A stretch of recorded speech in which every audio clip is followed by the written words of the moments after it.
How can they do this, and what are some unique conditions that maybe small businesses face, and how can they best address those challenges?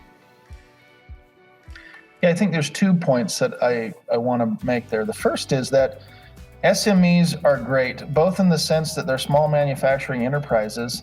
But if I look at SME from what I always used when I worked in large businesses, we always talked about SMEs as subject matter experts. Mm-hmm. And the one thing that small businesses have in spades is expertise in their area. They may not play a large role or a large game, but they play a very specific role in targeting their understanding of a unique part of an overall process and in their suppliers, to their suppliers and how they interact.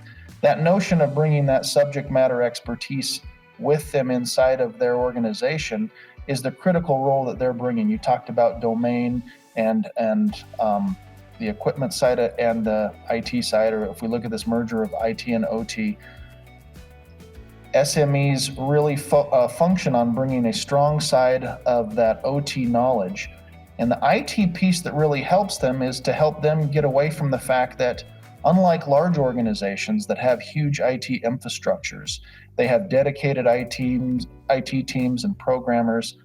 SMEs generally have to wear a lot of hats inside their organizations. And because of that, the real value that they find is when they can strategically partner with IT assets that minimize the amount of programming, minimizing the amount of actual data science they have to understand. And that's part of the place where the Industry 4.0 tools that we're allowing people to use now really change the game and how we do this.